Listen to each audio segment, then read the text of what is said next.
Primeiramente, prazer, Lucas. Prazer. Rodrigo, do Globo Esporte.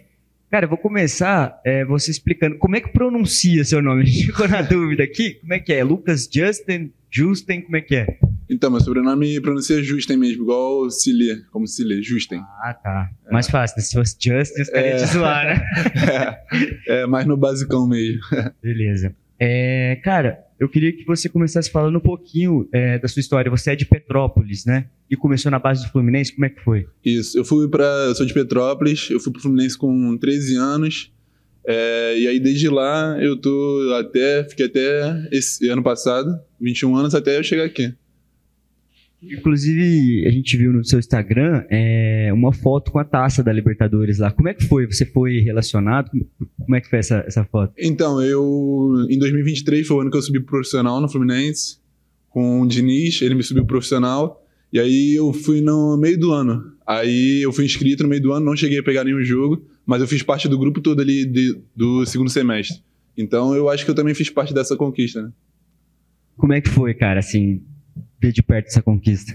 Pô, é uma sensação muito boa, né? Porque é uma competição muito grande, envolve muita coisa. O clube estava querendo há bastante tempo aquela competição e todos os jogadores trabalharam muito para aquilo. E é bom, né? É uma sensação de realização, né?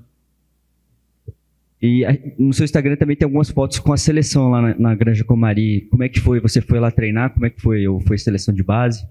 Foi um período de treinamento que eu fiz com a profissional, que é a principal mesmo. Eu fiquei lá acho que 5 dias. Pô, foi uma experiência muito boa, é uma sensação completamente diferente de tudo. Ver os jogadores Vinícius Júnior, Bruno Guimarães, Gabriel Magalhães, esses caras que você só vê na televisão.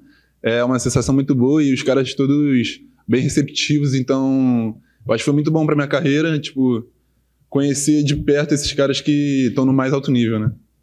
Rolou alguma coisa assim que você se lembra, alguma história lá? Cara, então,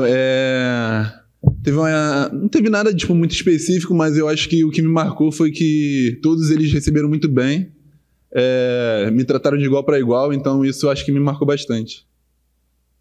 E queria que você falasse um pouco também como é que foi essa vinda por empréstimo do Fluminense aqui para o Guarani.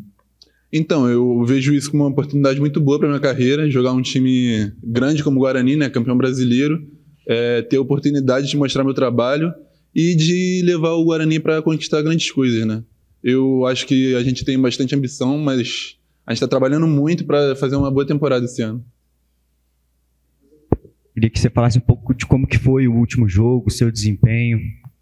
Cara, então, acho que a gente tem feito bons jogos, a gente tem trabalhado bastante, tanto tático quanto fisicamente. Eu acho que a gente tem feito jogos sólidos, com poucos erros, mas a gente ainda está se ajustando, porque é um grupo novo, não tem nem um mês de trabalho quase. Então, eu acho que a gente tem feito bons jogos e a gente pode, jogo a jogo, a gente pode alcançar grandes coisas. E já projetando o próximo confronto, como é que está essa preparação? O que esperar do próximo adversário? Então, o time do Mirassol é muito forte, né? Já tem 9 pontos no campeonato. Eu acho que vai ser um jogo bem difícil, mas acho que a gente vai para lá preparado. Como o professor já disse, a gente não tem medo de ninguém. A gente é um grupo novo, mas é um grupo que tem bastante personalidade. Então, a gente vai encarar de igual para igual o Mirassol, né? O Fluminense ficou próximo de alguém, assim, de algum jogador? Então lá como aqui, é uma família lá, então acho que não tem nada de mais próximo com um ou com o outro, acho que todo mundo ali se abraça e vira uma família mesmo.